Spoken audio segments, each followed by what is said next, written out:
ज़िंदगी में कर्म बहुत महत्व रखते हैं। अगर आप गलत कर्म करोगे तो उसका परिणाम भी गलत देखने को मिलेगा।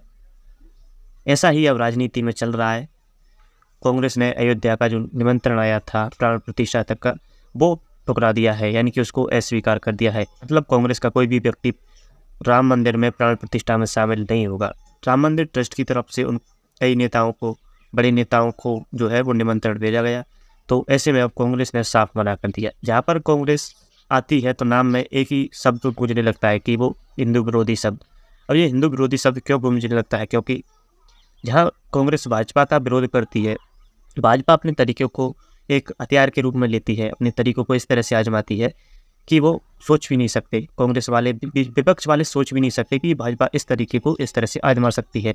लेकिन जो विपक्ष है, कांग्रेस है और अदर पार्टीज है, वो इसको समझ नहीं पाती और वो इसको जल्दीबाजी में अपने निर्णय में गलत कर देती है, यानी कि गलत निर्णय कर देती हैं और उसका नुकसान उन्हें चुनाव में भुगतना पड़ता है। तो ऐसा ही अब हुआ है। इसका परिणाम भी हो सकता है कि कांग्रेस को और अन्य दलों को इसका परिणाम भुगतना पड़ सके। बाद में ईवीएम पर दोष देने वाले पहले ये नहीं देखते कि इनके परिणाम क्या है, आखिर राजनीति किस तरह से की जाती है। खैर, ईवीएम पर खूब हंगामा है, चर्चा है, लेकिन चुनाव आयोग अपनी नियमों पर कायम है। वो चुनाव आयोग को पता है कि ईवीएम में किसी प्रकार की कोई गड़बड़ी नहीं है, सिर्फ इनके कर्मों में गड़बड़ी है, जो इनके कर्मों को बदल नहीं सकते।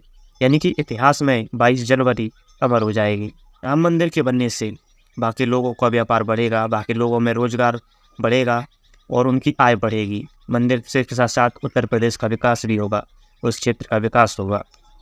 लेकिन सरकार उन गरीब परिवारों का भी ध्यान रखे जिनको विकास के काम में लिया जा रहा है। मतलब कि जो साफ है कि जो कहीं चौड़ाईकरण हो रहा है उसको या किसी प्रकार से उनको हटाने का जो काम हो रहा है, तो सरकार को उनका भी ध्यान रखना चाहिए और उनको उचित मुआवजा देना चाहिए और सभी के साथ समान व्यवहार करना चाहिए।